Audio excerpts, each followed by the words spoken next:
하늘나라 주의 얼굴 뵙기 전에 멀리 뵈던 하늘나라 내 맘속에 이어지니 날로 날로 가깝도다 주의 얼굴 주의 얼굴 뵙기 전에 멀리 뵈던 하늘나라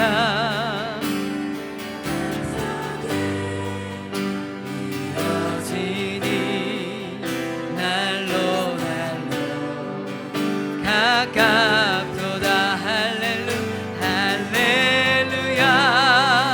찬양하세 내 모든 죄 사함받고 주 예수와 동행하니 그 어디나 하늘나라 할렐루야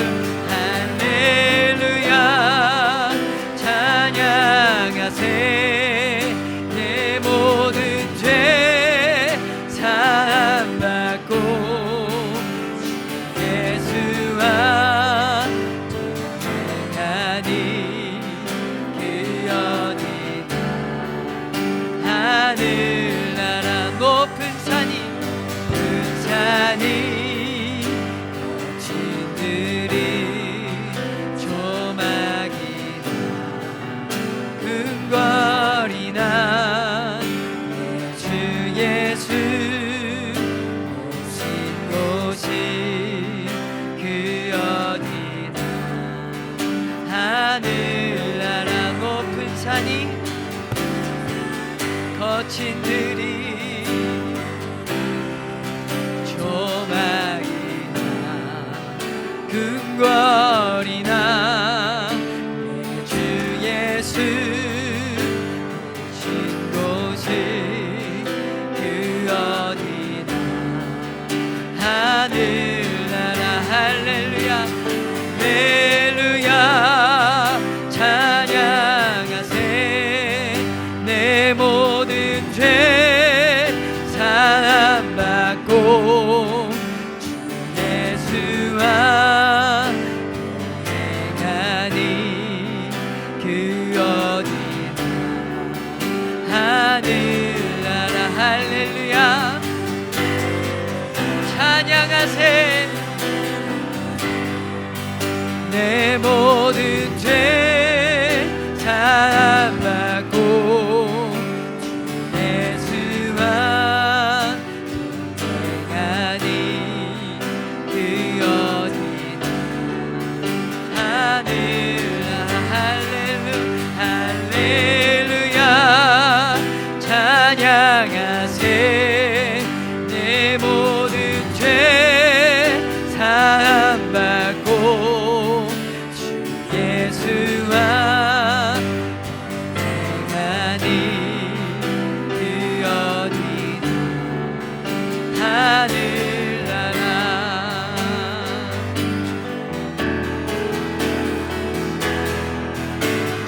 주님의 임재에 온 땅은 들리고 우리 기도에 하늘 문 여시네 온 민족과 열방 주께 경배해 영원히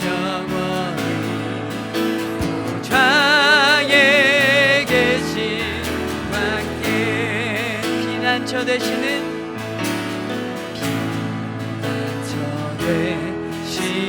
주 예수 영원한 승리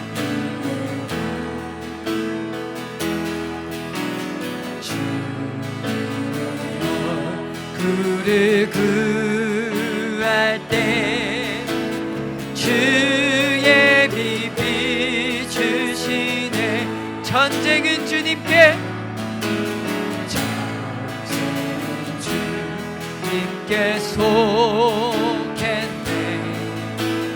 승리는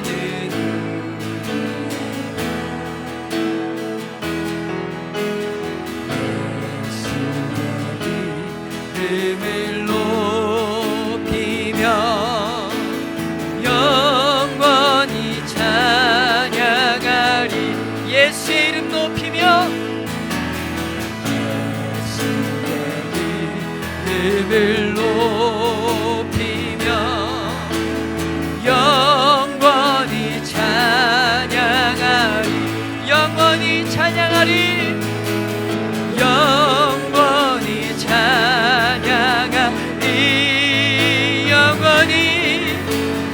영원히 찬양하리. 아멘. 주님의 임재에 온 땅은 들리고 우리 기도에 하늘 문 여시네. 민족과 열방 주께 경배해 영원히 자에 계신 왕께. 주님의 임재에 온 땅은 들리고 우리 기도에 하늘 문 여시네. 민족과 열방 주께 경배해 영원히 자에 계신 왕께. 주님의 임재에 온 땅은 들리고 우리 기도에 하늘 문 여시네. 온 민족과 열방 주께 경배해 영원히 보좌에 계신 왕께. 보좌에 계신 왕께. 보좌에 계신 왕께. 하나님 어린 양께.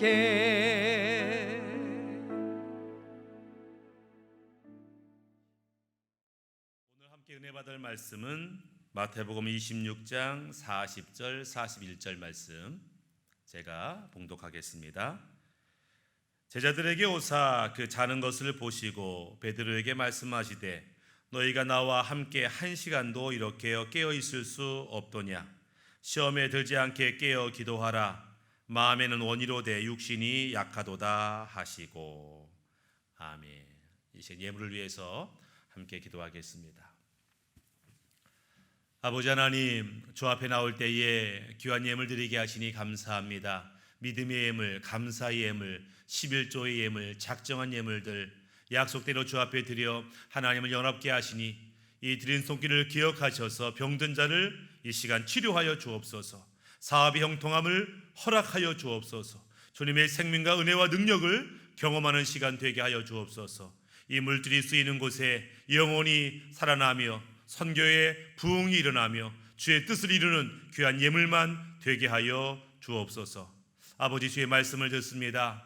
말씀이 생명이 되고 지혜가 되고 능력만 되게 하여 주옵소서. 말씀 가운데 우리를 깨닫게 하시고 말씀 가운데 감동받게 하시고 말씀에 순종하는 이 시간 되게 하여 주옵소서. 주의 은혜를 구하옵고 예수님의 이름으로 기도드립니다. 아멘. 외국 사람 중에 한국에서 일하고자 하는 외국인들이 많이 있습니다. 그렇지만 모든 외국 사람들이 아무나 원한다고 한국에서 일할 수 있는 것은 아니에요. 그래서 외국인들 중에 한국에서 정식으로 취업해서 일하기 원하는 사람은 조건이 필요합니다. 그 여러 가지 조건 중에 필수 조건이 하나 있는데 그게 뭐냐면 한국어 시험에 어느 정도 통과돼야 돼요. 우리가 미국으로 유학 갈 때 토플, 토익 이런 시험 보잖아요. 일정한 점수가 돼야 유학을 갈 수 있는 것처럼 한국에서 일하려고 하면 한국어 시험을 통과해야 됩니다. 인터넷에 그 문제 하나가 나와 있길래 제가 한번 여러분 맞춰보세요. 외국인들이 이 문제를 보고 답을 쓰는 겁니다. 여러분은 이 전화 통화 내용을 읽으시고 가로 안에 들어갈 말을 선택하시는 겁니다. 지문이 있습니다. 먼저 따르릉 거기 통닭집이죠? 네, 맞습니다. 그 다음에 가로 안에 들어갈 말. 따르릉 거기 통닭집이죠? 네, 맞습니다. 그 다음에 뭐라고 대답할까? 1번 그럼 통닭 좀 바꿔주세요. 2번 저 통닭 친구인데요. 3번 거기 전화번호 좀 알려주세요. 4번 통닭 배달 되나요? 못 것 같아요. 답은 4번인데 아마 외국에서 학원 강사가 이 문제를 아마 기출문제 연습한다고 하면 이럴 거예요.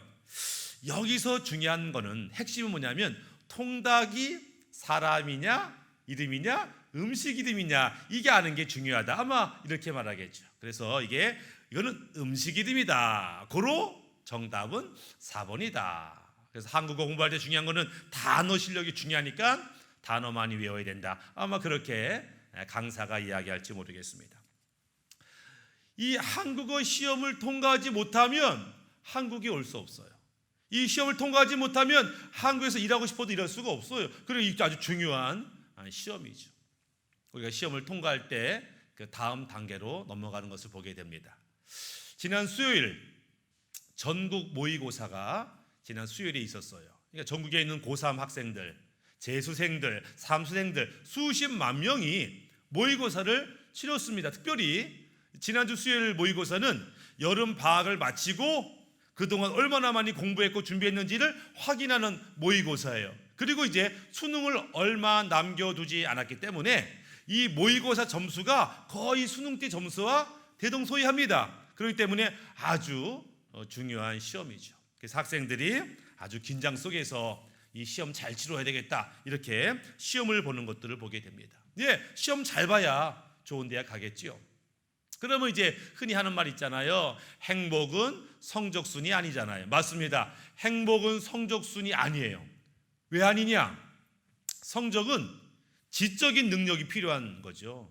머리가 좋으면 점수를 잘 받아요. 그럼 행복은 머리가 좋다고 행복하냐? 아니죠. 그렇지 않습니다. 조건이 많아요. 아무리 머리가 좋아도 건강이 나쁘면 원하는 거 할 수 없겠죠. 마음대로 살 수 없겠죠. 아무리 건강하고 머리가 좋아도 이 심성이 못 되면 감정적으로 사랑도 못 느끼고 공감 능력도 없고 행복도 못 느끼고 이러면 그 또한 행복할 수 없지요. 당연히 행복은 성적수는 아니지만 우리가 인생 살면서 다양한 시험들을 통과했을 때 우리에게 더 나은 삶을 허락하는 것들을 보게 됩니다. IQ, 이 지능 검사를 하죠. EQ, 이 감성 지수를 검사하기도 합니다. 요즘에는 IQ, EQ보다 더 중요하게 부각되는 한 가지가 더 있어요. 그 뭐라고 하면 AQ 이렇게 말합니다. 영어로 말하면 Adversary Quotient. 그래서 한국말로 번역하면 역경 지수다. 이게 폴 스톨츠 박사라고 하는 분이 이제 연구한 건데요. 약 10만 명을 대상으로 연구한 겁니다. 어떤 사람이 성공할까? 어떤 기질의 사람이 성공할까? IQ 좋은 사람이 성공할까? 봤더니 꼭 그렇지가 않아요. 성공한 사람 중에 대다수가 IQ 좋은 거 그거 잘 모르겠어요. 실패한 사람 중에도 IQ 좋은 사람 많으니까. 체력도 아닌 것 같고 EQ도 아닌 것 같고 뭐지? 성공한 사람들의 공통적인 어떤 특성이 있을 텐데 그게 뭘까 했는데 이 박사는 그게 바로 AQ다. 사람마다 역경이 어려움이 있는데 그 역경과 어려움을 어떻게 극복하느냐, 그 지수가 높은 사람이 성공할 확률이 아주 높다. 역경을 맞이하면 사람들이 반응이 있는데 첫 번째 반응은 뭐냐면 포기하는 거예요. 야, 너무나 큰 문제다, 어려움이다, 나 못한다, 불가능해, 나 포기할래, 이런 사람이 상당수 있겠죠. 어떤 그룹은 역경이 닥쳐오면은 어찌할지 몰라서 그냥 관망, 멀찍이 떨어져서 그냥 되는 대로, 흘러가는 대로, 남들 하는 대로 이렇게 관망하는 사람도 꽤 되죠. 세 번째 그룹은 뭐냐면 역경이 왔을 때 돌파하고 넘어가고 이기는 사람들이 있는데, 이 성공한 사람은 이 AQ 지수가 높다라는 것들을 발견했다라고 하는 거예요.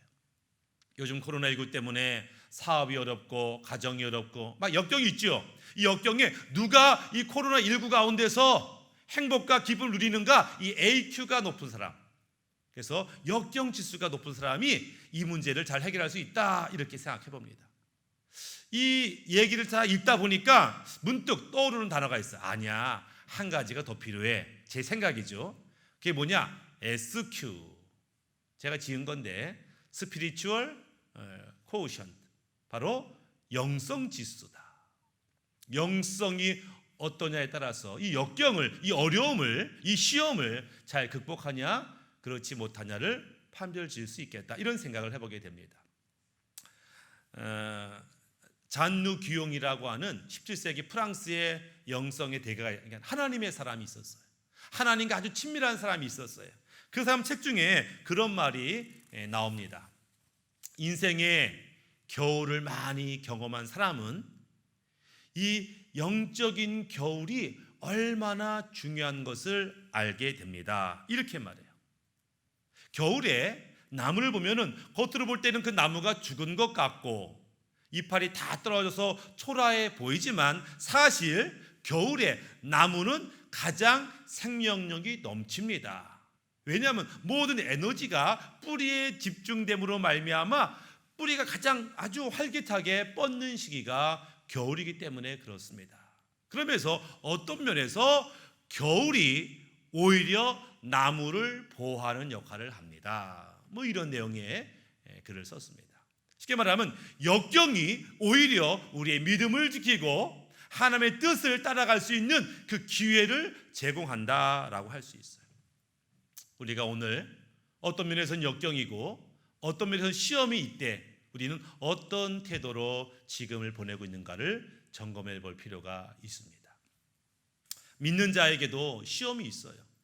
막 나이롱 신자, 가짜 신자만 시험 있는 게 아니라 진짜로 믿음이 좋은 사람도, 지금까지 말씀대로 살았고 믿음대로 살았고 은혜대로 살아온 사람조차도 당연히 시험이 있어요. 시험이 있어요.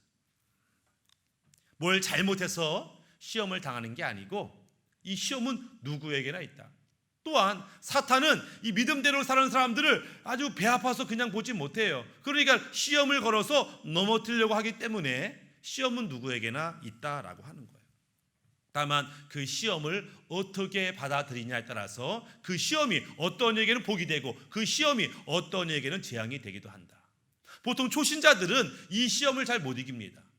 만약 어떤 사람이 친구 따라서 부모의 요청에 의해서 교회를 갔어요. 아이 그래, 그렇게 부모님이 원하시니까, 그렇게 아내가 원하니까, 친구가 원하니까 오늘 한번 교회 가지, 이래가지고 교회에 오는 사람이 있다고 한다면 10중 8구 이 사람들은 교회에서 시험 들고 상처받고 아주 화가 나서 돌아갈지 모르겠습니다. 왜냐하면 이 사람 지금까지 자기 야망, 자기 소원, 자기 성공을 위해서 자기 뜻대로 살아온 사람이에요. 그런데 교회는 말씀대로 하나님 뜻대로 살아가는 사람들의 모임이에요. 이런 사람이 교회에 모였어요. 같은 상황, 같은 현상, 같은 문제를 봐도 바라보는 시각이 달라요. 하나님 뜻대로 바라보는 사람과 자기 입장에서 바라보는 사람은 같은 문제를 다르게 보는 거예요. 그러니까 이 초신자가 와서 아니 교회 뭐 하는 거야? 어떻게 그렇게 생각할 수 있지? 이상한데? 이러면서 막 낯설어하고 불편하고 화가 나고 집에 갈 때 내가 다시 교회 오나 봐라, 이렇게 말하고 교회를 떠나게 된다. 시험은 특별히 하나님의 인도함을 잘 받지 못하는 자들이 시험을 잘 받게 되는 것이죠. 그리고 거기서 실패하게 되는 것을 보게 됩니다. 또 다른 사람이 있어요. 이 사람도 교회를 왔는데 초신자인데 와봤는데 아주 희한하게 교회가 마음에 드네. 목사님의 설교도 마음에 들고 성가대 찬양도 마음에 들고 사람들이 같이 밥 먹고 이야기는 마음에 들고 다 마음에 들어. 나 이제부터 이 교회 다닐 거야 이렇게 말하는 거예요. 그러면서 교회에서 가르치는 성경 공부도 열심히 참여하고 기도학교도 참여하고 전도 모임 참여하고, 그러니까 교회가 좋으니까 신앙이 아주 쑥쑥쑥쑥쑥 자라가는 거예요. 예수 믿은 지는 몇 개월 안 되는데, 예수 믿은 지는 1년밖에 안 되는데 한 10년 믿은 사람보다도 아주 쑥쑥쑥쑥 신앙이 자라는 사람이 있어요. 그럼 이렇게 말씀대로 믿음대로 기쁨으로 살아가는 성도는 시험이 없냐? 아니요, 그 사람도 시험이 있습니다. 아니, 왜 시험이 있어요? 왜냐하면 하나님이 그 영혼을 기뻐하기 때문에 그래요. 야, 네가 지금까지 예수 믿은 지 얼마 안 됐는데 이렇게 말씀을 사모하고 전도도 하고 기도도 잘하는구나. 야, 하나님이 기뻐하시면서 내가 너에게 다음의 축복을 주겠다. 더 깊은 수준의 축복을 주겠다. 더 놀라운 수준의 깨달음을 주겠다. 주님이 이렇게 마음을 드시는 거예요. 그리고 이 사람이 진짜 더 영적인 축복, 더 놀라운 축복을 받을 만한지를 어떻게 해요? 테스트하는 겁니다. 진짜 이렇게 보이는 대로 믿음이 좋은지, 정말 주님을 의지하는지 확인하는 거예요. 확인이 되면 진짜 놀라운 하늘의 축복을 주려고 테스트하는 경우가 있어요. 그러면 이 사람이 갑자기 너무너무 지금까지 신앙생활이 즐거웠는데 시험을 앞치면 갑자기 문제가 생깁니다. 갑자기 사업이 어려워질 수도 있어요. 갑자기 좋은 관계가 깨질 수 있어요. 갑자기 몸에 아플 수도 있어요. 갑자기 내가 믿음 생활 잘하는 내가 왜 이런 어려움을 당하지? 이해를 못해요. 막 혼란스러워요. 내가 신앙생활 잘못하고 있는 거 아니야? 갈등하게 돼요. 그때 하나님이 뭘 보시냐면 갑자기 이렇게 어려워진 환경임에도 불구하고 끝까지 하나님을 바라보고 말씀을 따라가겠는가, 끝까지 주님께 묻고 응답하고 살겠는가, 그거를 주님이 유심히 본다라고 하는 거예요. 즉 그럼에도 불구하고 순종하겠습니다. 그리 아니하실지라도 주님만 바라보겠습니다. 그럴 때 놀라운 깨달음을 깨닫는 것들을 보게 됩니다. 이스라엘 백성이 애굽 이집트에서 아주 400년 동안 살았어요. 노예로 살았어요. 그러다가 하나님께서 내 백성을 구원해야 되겠다. 그래가지고 모세를 통해서 이스라엘 백성을 구원하려고 했어요. 야, 하나님이 너희 사랑하셔서 너를 구원하신대. 하나님이 어떻게 우리를 구원하셔? 바로 왕이 저렇게 반대하는데, 바로의 태양신이 반대하는데, 근데 하나님이 엄청난 기적과 능력으로 막 임하시는 거예요. 바로 왕이 꼼짝 못해요. 태양신이 꼼짝 못해요. 그 10가지 재앙과 기적을 보면서 우리 하나님 최고, 나 하나님 있습니다, 하나님 찬양합니다, 이렇게 기뻐했어요. 또 홍해 바다가 갈라지는 것을 보면서 하나님 있습니다, 하나님 뜻대로 살겠습니다, 이렇게 기뻐하며 즐거워했어요. 그러면서 하나님과 함께라면 어디든지 갑니다. 하나님 말씀하시면 무엇이든지 하겠습니다. 이렇게 하나님을 따라서 출애굽하게 됩니다. 얼마나 기쁘고 즐거운지, 힘이 넘치는지, 믿음이 충만했어요. 근데 문제는 그들이 광야에 딱 오자마자 어려움이 생겼어요. 갑자기 먹을 게 변변치 않아. 먹을 게 없어. 마실 물이 변변치 않아. 너무 더워, 너무 추워, 너무 괴로워. 하나님, 이거 어떻게 삽니까? 이런 데서 어떻게 살 수 있습니까? 불평이 나오기 시작했어요. 출애굽기 16장 2절에 이런 말씀이 있습니다. 이스라엘 자손 온 회중이 그 광야에서 모세와 아론을 원망하여 이스라엘 자손이 그들에게 이르되 우리가 애굽 땅에서 고기 가마 곁에 앉아 있던 때와 떡을 배불리 먹던 때에 여호와의 손에 죽었더라면 좋았을 것을 너희가 이 광야로 우리를 인도해 내어 이 온 회중이 줄여 죽게 하는도다. 차라리 애굽에서 죽게 하지, 이 허벌판에서 죽게 하냐? 굶주려 죽게 하냐? 목말라 죽게 하냐? 아니, 불과 며칠 전에는 하나님과 함께라면 어딘지 가겠다고 했는데 갑자기 물이 없다고, 먹을 게 없다고, 덥다고, 춥다고 원망, 불평하는 것을 보게 됩니다. 왜 그래요? 이들이 하나님과 함께 누리는 축복은 뭐예요? 육신의 축복을 얘기했어요. 눈에 보이는 축복, 육체적인 축복을 원했다고. 근데 하나님이 진짜 이스라엘 백성에게 주기를 원했던 축복은 뭐예요? 영원한 생명의 축복, 가나안의 축복, 주님의 마음을 아는 축복, 거룩한 축복. 근데 아직 이런 영적인 축복, 마음의 축복, 영생의 축복에는 관심이 없고 그저 먹고 자고 입고 이런 것에만 관심이 있다 보니까 하나님의 마음을 잘 알지 못하고 원망하고 불평하는 것들을 보게 됩니다.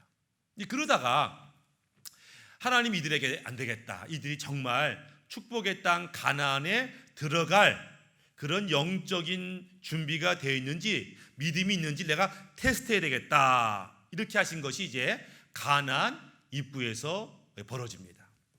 민수기 14장 36절에 모세의 보냄을 받고 땅을 정탐하고 돌아와서 그 땅을 악평하여 온 회중이 모세를 원망하게 한 사람 곧 그 땅에 대하여 악평한 자들은 여호와 앞에서 재앙으로 죽었고. 이렇게 말해요. 하나님이 내가 너에게 약속한 가나안 땅이 이 앞에 있다. 들어가라. 너에게 줄게. 이랬다고요. 걱정하지 마라. 그런데 그 정탐꾼들은 아니 못 들어가요. 무서워요. 거인이 살고 있어요. 무기가 엄청나요. 우린 들어가지 못할 거예요. 안 들어갈래요. 이러면서 하나님이 주겠다고 하는 가나안 입구에서 안 들어가고 다시 광야길로 돌아가요. 쉽게 말하면 하나님이 그 다음 축복으로 인도하기 원해서 지금 테스트하는데 이스라엘 백성들은 하나님의 말씀, 하나님의 임재를 의식하지 아니하고 눈에 보이는 상황, 그들의 무기가 엄청나대, 그들의 등치가 엄청나대, 우린 다 죽을 거야. 그 두려움으로 인해서 통과하지 못하고 광야길로 돌아서게 됩니다. 쉽게 말하면 하나님이 시험을 받는데 이스라엘 백성이 유급을 당해요. 유급, 패스하지 못했다고 하는 거예요. 그런데 유급을 당했다는 것은 뭐냐면 만약에 1학년이 2학년 되고 2학년이 3학년 돼야 되는 건데 유급을 당해. 1학년에서 2학년이 안 되면 그냥 언젠가 시간 되면 2학년 되는 게 아니고 다음번 시험에서 통과해야 2학년 되는 것처럼 지금 가나안에 못 들어갔어. 그래가지고 이스라엘 백성은 들어갈 수 있었음에도 불구하고 하나님 믿지 아니하고 두려움 때문에 후퇴했어요. 그래서 얼마 동안 38년 동안 가나안에서 고생하다가 38년이 지나서 다시 가나안 땅 입구에 왔어요. 그래서 두 번째 시험 봅니다. 옛날에 봤던 시험을 또 보는 거예요. 하나님이 들어갈래? 이럴 때에 38년 동안 훈련받은 이들이 들어갑니다. 들어갈 수 있습니다. 라고 들어가는 거예요. 사실은 38년 전에도 들어갈 수 있었어요. 다만 하나님을 믿지 않았고 하나님을 바라보지 않았기 때문에 그렇다라고 하는 거예요. 우리의 삶 속에 이런 시험이 있어요. 그런데 지금 귀찮아, 무서워, 두려워, 그러니까 뭐 안 할 거야 라고 하면 안 하는 게 아니라 이제 유급되는 거예요. 그리고 고생하다가 똑같은 시험을 한 번 더 치르게 되는 거죠. 성경에는 우리 신앙인들이 치르는 시험의 종류에 대해서 몇 가지가 나와요. 우리 만약에 고3 학생이 대학을 가기 위해서 수능 시험을 치르려면 국어, 영어, 수학, 사회문화, 과학 이런 거 시험 보지 않겠어요? 종류가 있겠죠. 또한 어떤 과목은 잘하고 어떤 건 못하겠죠. 못한 과목을 열심히 준비해야 되겠죠. 예, 하나님의 시험도 마찬가지예요. 하나님의 시험에 종류가 있어요. 어떤 시험은 이까짓 거 별것도 아니네 이렇게 쉽게 통과하는 시험도 있어요. 또 어떤 시험은 아주 어려워서 준비하지 않으면 안 되는 그런 시험도 있다. 그러면 하나님이 우리에게 내는 시험이 어떤 게 있는가? 첫 번째 시험은 뭐냐면 믿음의 시험을 내요. 믿음의 시험. 요한복음 6장 6절에 이렇게 말합니다. 이렇게 말씀하심은 친히 어떻게 하시지를 아시고 빌립을 시험하고자 하심이라. 이 장면은 우리가 알고 있는 오병이어 기적을 일으키기 전에 그들 앞에는 어린아이가 가져온 도시락 한 개밖에 없어요. 도시락 한 개 있고 엄청난 많은 사람이 배고파서 앉아 있어요. 예수님은 아셨죠. 이거 가지고 오병이어 기적을 행할 걸 아셨지만 성경 말씀 보니까 빌립의 믿음을 한번 시험해 봐야 되겠다. 예수님이 이렇게 생각하시고 빌립한테 물은 거예요. 빌립아, 사람들 엄청 많지? 네, 뭐 남자 어른 한 5천 명은 넘는 것 같은데요. 그렇지? 우리가 가진 음식은 이 도시락 하나밖에 없지? 네, 어떻게 하면 좋을까? 빌립, 이 문제를 어떻게 했으면 좋겠냐?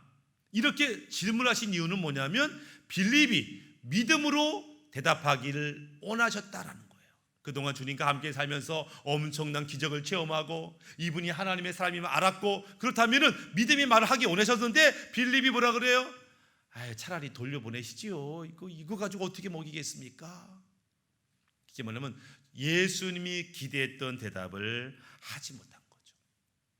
동일한 상황 속에서 어떤 이는 믿음의 말을 하고, 동일한 상황 속에서 어떤 이들은 현실적인 말을 하고, 어떤 사람은 부정적인 말을 해요. 상황은 똑같은데 내 안에 어떤 믿음이 있느냐에 따라서 말과 행동이 달라지는 것들을 보게 됩니다. 빌립이 틀렸다는 게 아니에요. 다만 믿음의 말은 아니었다는 거예요. 하나님이 기대하는 말은 아니었다는 거예요. 그 시험을 통과하지 못했다고 하는 거죠. 요즘 코로나19 때문에 직장인들이 퇴근하자마자 옛날 같으면 술집도 가고 놀러도 가고 2차, 3차 갔는데 코로나 무서워가지고 바로 집에 와요.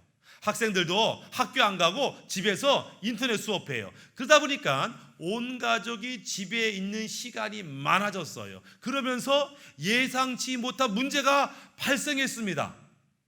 첫 번째 문제, 이럴 수가, 식비가 엄청 늘었네. 첫 번째는 예상치 못한 식비가 막 늘어요. 집에서 엄청 이것도 먹고 저것도 먹고 그러니까 식비가 엄청 많이 늘어. 두 번째, 확진자. 다 배 나오고, 저도 지금 많이 쪘는데 배가 나오고 막 확 쪄. 이런 문제가 생겼죠. 심각한 문제 하나 더 생겼습니다.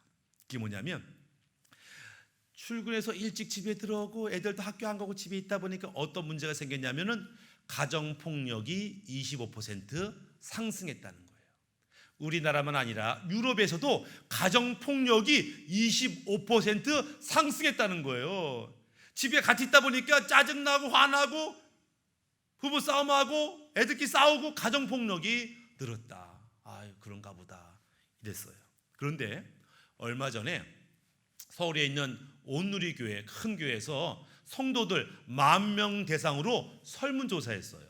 그 설문조사 내용 중에 이런 게 있습니다. 코로나19 때문에 당신의 삶에 어떤 변화가 있습니까? 이런 질문이 있었어요. 그 중에 많은 사람이 뭐라고 대답했냐면 코로나19 때문에 집에 오래 있다 보니 자녀와의 관계가 좋아졌어요.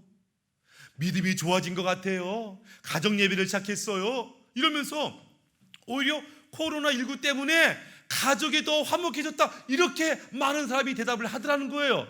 제가 그걸 보고 역시 믿는 자는 다르다, 이런 생각을 해봤습니다. 보세요. 상황은 똑같아. 믿는 자나 안 믿는 자나 코로나19 때문에 다 집에 모일 수밖에 없어요. 집에 모였는데 어떤 자들은 가정폭력이 일어나고, 어떤 자들은 가정이 행복해지고 상처가 치유되고 은혜가 넘쳐. 왜 그럴까? 믿는 자들이 이 코로나19를 가지고 내가 믿음대로 이 기간을 보내겠다, 하나님 인도대로 이 시간을 보내겠다, 말씀대로 이 시간을 보내겠다라고 결심했기 때문에 전혀 다른 결과를 가져온 것을 보게 됩니다. 어떤 면에서 우리 믿는 자들에게 이 코로나19는 일종의 하나님의 시험이에요. 시험이라고. 여러분 지금 코로나19 시험을 잘 치르고 있나요? 못 치르고 있나요? 확인할 수 있어요? 확인할 수 있어야 돼요. 어떻게? 코로나19 때문에 우리의 삶이 변화가 있었지만 결국 코로나19 때문에 우리의 믿음이 자라고 영이 깨끗해지고 하나님 가까워졌다. 그러면은 지금 시험 잘 치른 거예요. 그런데 코로나19 때문에 신앙생활도 못하고 믿음도 떨어지고 시험 들고 유혹받고 이거 지금 시험 망친 거래. 망친 거. 우리는 지금 코로나19 시험 중에 있고 이 시험을 잘 치루어야 한다라고 하는 거예요. 역시 믿음의 시험. 믿음대로 이 코로나를 이길 것인가? 믿음대로 살았으면 코로나19를 통해서 우리는 회복될 겁니다. 믿음대로 살지 않으면 코로나19 때문에 우리 신앙은 떨어질 거예요. 여러분 둘 중에 하나일 것입니다. 두 번째 시험은 뭐냐면 첫 번째는 믿음의 시험, 두 번째는 말씀의 시험입니다. 신명기 8장 2절에 내 하나님 여호와께서 이 40년 동안에 내게 광야길을 얻게 하신 것을 기억하라. 이는 너를 낮추시며 너를 시험하사 내 마음이 어떠한지 그 명령을 지키는지 지키지 않는지 알려 하심이라. 하나님께서 너희에게 광야 같은 현실을 허락한 이유는 쉽게 말하면 말씀대로 사는지 욕심대로 사는지 그거 확인하기 위해서다라고 하는 거예요. 여기서 초점은 뭐냐면 너희가 말씀을 지키는지 안 지키는지, 너희가 말씀을 아는지 모르는지가 아니라 말씀을 지키는지 안 지키는지를 주님께서 이 어려운 시기에 확인하겠다, 테스트하겠다. 오늘 많은 성도들이 성경 공부를 많이 했습니다. 많은 성도들이 기독교 책을 많이 봤어요. 많은 성도들이 제자훈련을 많이 받았습니다. 그래서요 성경의 웬만한 말씀을 다 알고 있어요. 기억하고 있어요. 암송하고 있어요. 근데 지금 하나님이 물으시는 것은 너 얼마나 많이 성경 알고 있어? 이거 묻는 게 아니라 그래 너 알고 있는 그 말씀 얼마나 지키고 있어? 이거 지금 확인한다라고 하는 거예요. 로마서 2장 13절에 하나님 앞에서 율법을 듣는 자가 의인이 아니요 오직 율법을 행하는 자라야 의롭다 하심을 얻으리라. 듣고 아는 거 아니라 그 말씀대로 행하고 있어? 행하고 있어? 이거 확인하겠다. 우리 알죠? 용서하고 사랑하라. 알지만 정말 용서하고 사랑하는지. 주일 성수해야지. 알지요. 11조 해야지. 알지요. 거짓말하지 말고 정직해야지. 알지요. 전도하고 선교해야지. 알지요. 자녀에게 말씀 양육해야지. 알지요. 아는 거하고 행하는 것은 다른데 너는 아는 대로 행하고 있냐? 아니면 알지만 변명되고 핑계하고 그렇게 살고 있는지 주님이 테스트한다라고 하는 거예요. 구호가 있습니다. 우리는 순종하고 하나님은 역사하신다. 거꾸로 말하면 너희가 순종하지 않으면 하나님은 너희를 도울 수 없어. 순종하지 않으면 하나님 역사하지 않아. 우리는 지금 내가 핑계거리가 많음에도 불구하고 순종하는지 변명되고 있는지를 확인해 봐야 된다. 세 번째 테스트가 있는데 그것은 고난에 대한 반응이죠. 너희는 이 고난 앞에서 어떤 반응을 보이고 있느냐? 이게 테스트예요. 마태복음 26장 40절 41절 제자들에게 오사 그 자는 것을 보시고 베드로에게 말씀하시되 너희가 나와 함께 한 시간도 이렇게 깨어 있을 수 없더냐? 시험에 들지 않게 깨어 기도하라. 마음에는 원이로되 육신이 약하도다 하시고 지금 고난이 닥쳤어요. 예수님도 알고 계셨고 제자들도 알았어요. 고난이 닥쳤는데 예수님은 이 고난을 피할 생각이 없어요. 숨을 생각이 없어요. 이 고난을 넘어갈 생각, 승리할 마음을 갖고 계셨어요. 그래서 예수님은 고난 앞에서 뭐 하셨어요? 기도하셨어요. 겟세마네 동산에 올라가셨어요. 왜 기도하셨어요? 기도한다는 것은 이 어려운 시기에 내가 하나님의 뜻을 분명히 알아보겠다. 기도한다는 것은 그렇게 깨달은 말씀을 순종할 힘을 얻겠다. 기도하는 거예요. 기도하는 이유는 하나님 뜻을 알기 위해서 그 뜻을 온전히 순종하고 감당하기 위해서 우리가 기도하는데 예수님은 기도하셨고 이 고난을 이기셨어요.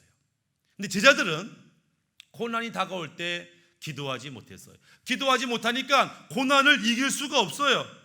이 영적인 분별력도 없었고 이길 힘도 없었고 결국 그들은 고난 앞에서 죄를 짓고 예수님을 부정하게 되었다. 많은 사람들이 지금의 고난의 시기다 이렇게 말해요. 제자들도 고난의 시기인 줄 알았어요. 근데 제자들은 기도하지 못했기 때문에 실패했어요. 우리가 지금 고난의 시기야, 어려운 시기야 말은 다 하는데 기도하는 사람은 많지 않아요. 예수님의 본을 따르는 사람들은 많지 않다. 즉 우리가 시험을 잘 치르고 있는지 못 치르고 있는지 확인해 봐야 한다라고 하는 거예요. 네 번째 시험은 뭐냐면 다른 시험들은 하나님께서 내가 너한테 시험할 거야 잘 봐 이렇게 말씀하는데 이 네 번째 시험은 오히려 안 되겠다. 니들이 날 시험해봐 이렇게 말씀하는 거예요. 쉽게 말하면 하나님이 우리를 시험하듯이 우리도 하나님을 시험하는 게 있는데 그 시험이 뭐냐? 바로 11조 시험이라는 거예요. 11조. 말라기 3장 10절. 만군의 여호와가 이르노라 너희의 온전한 11조를 창고에 들여 나의 집에 양식이 있게 하고 그곳으로 나를 시험하여 내가 하늘 문을 열고 너희에게 복을 쌓을 곳이 없도록 붙지 아니하나 보라. 원래 11조는 하나님의 명령이었어. 야, 이 11조는 너희 것이 아니야, 내 거야. 너는 이 11조를 드림으로 말미암아 나의 하나님의 나라를 세우고 교회를 세울 거야. 너는 11조를 드려야 돼. 이게 하나님의 명령이었어요. 근데 이스라엘 백성이 이 명령에 순종하지 않았어요. 하나님, 저도 먹고 살기 힘들어요. 요즘 사업이 안 돼요. 11조를 하나님께 안 드렸어요. 하나님 명령에 순종하지 않으니까 하나님이 그들을 축복할 수가 없었어요. 그러니까 더 힘들어져요. 더 힘들어지니까 더 11조 되기가 어려워요. 점점점 이런 악순환이 있어요. 그러다 보니까 하나님께서 이렇게 말씀하는 거예요. 안 되겠다.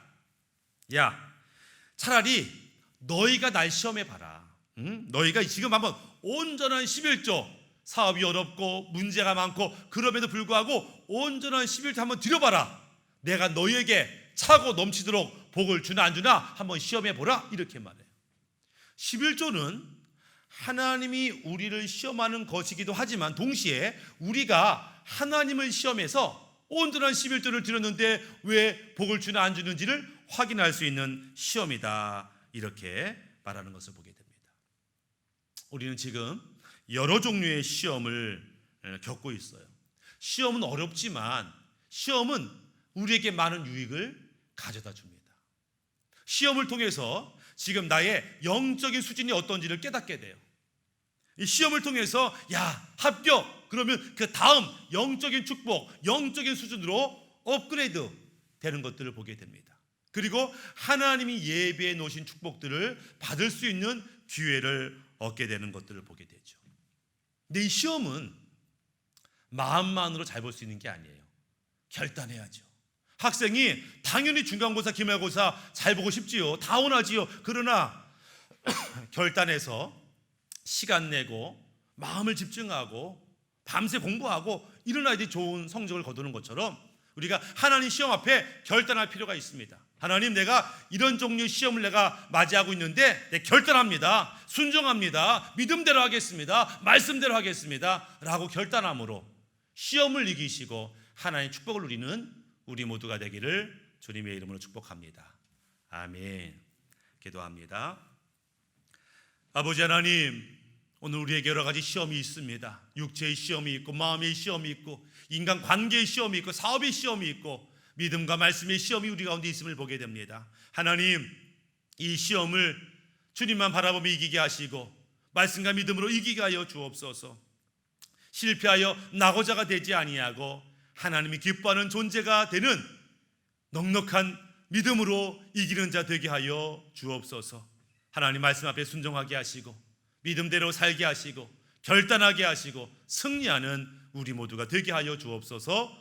예수님의 이름으로 기도드립니다. 아멘. 찬송가 342장 너 시험을 당해 찬양 드리겠습니다.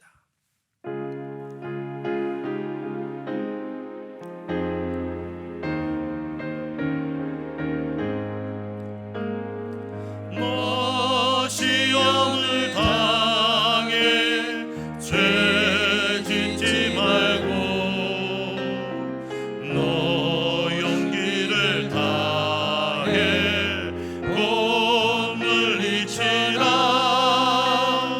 너 시험을 이겨 새 힘을 얻고 주 예수를 믿어 늘 승리하라. 우리 구주의 힘과 그의 위로를 빌라.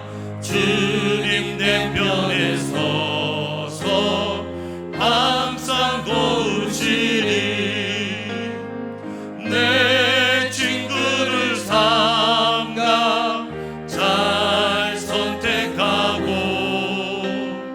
너 언행을 삼가 늘 조심하라. 너 열심을 다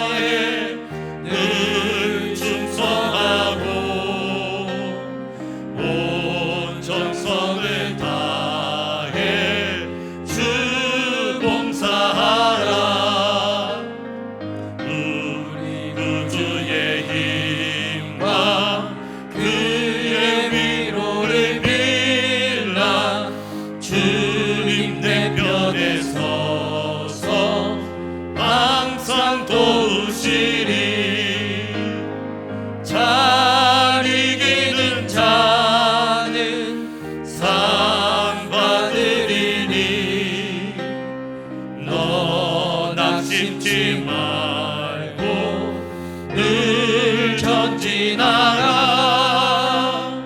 내 구세주 예수 힘 주시리니 주 예수를 믿어 늘 승리하라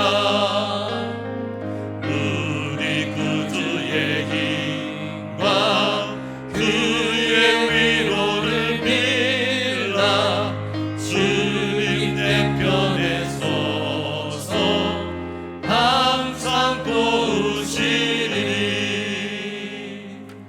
아멘. 교회 소식 알려드리겠습니다. 우리가 성경 필사 중에 있습니다. 많은 분들 다 쓰신 분들 갖고 오셨는데 또 다 쓰신 분들 또 가져오시고 또 천천히 예쁘게 마지막까지 필사 잘하시면 감사하겠습니다. 지난주도 한번 광고했지만 오늘가 예배 딱 마치자마자 아마 식사하시겠죠. 또는 식사 전이라도 우리 한번 가족 목장 모임을 하면 좋겠다. 그래서 아마 중학생 이상 오늘 말씀을 들었을 터인데 아버지, 엄마, 자녀들이 함께 모여서 야, 너는 오늘 어떤 은혜 받았냐? 너는 어떤 생각을 했냐? 이렇게 나누시면 아마 큰 은혜가 되지 않을까. 그래서 이번 설교 영상과 함께 가족 목장 모임 순서지를 제가 함께 올려드립니다. 그래서 순서지를 보시면 어렵지 않게 가족 목장 모임을 할 수 있을 거라고 생각이 들어지고 한번 모험 삼아 해보시면 분명히 가정에 놀라운 유익이 있으리라 생각되어집니다. 한번 도전해 보시고 할 수만 있으면 한번 이렇게 사진으로 우리 가족 목장 모임이에요 이렇게 찍어서 또 저한테 보내주시면 제가 아주 힘을 얻겠습니다. 어려울 때 말씀과 기도로 깨어 기도하시고 승리하시길 바라겠고요. 우리 계좌로 헌금하시는 거 확인하시면 감사하겠습니다. 다른 광고 없으시면 기도하겠습니다. 여호와는 내게 복을 주시고 너를 지키시기를 원하며 여호와는 그 얼굴을 내게 비추사 은혜 베푸시기를 원하며 여호와는 그 얼굴을 내게로 향하여 드사 평강 주시기를 원하노라. 이제는 우리 구주 예수 그리스도의 은혜와 그 크신 아버지 하나님의 사랑과 성령의 감화감도 역사하심이 이 많은 시험 앞에서 믿음대로 말씀대로 은혜대로 이기기를 원하는 이곳에 있는 주의 백성과 가정과 사업과 사명 위에 이제부터 영원토록 함께 있을지어다. 아멘.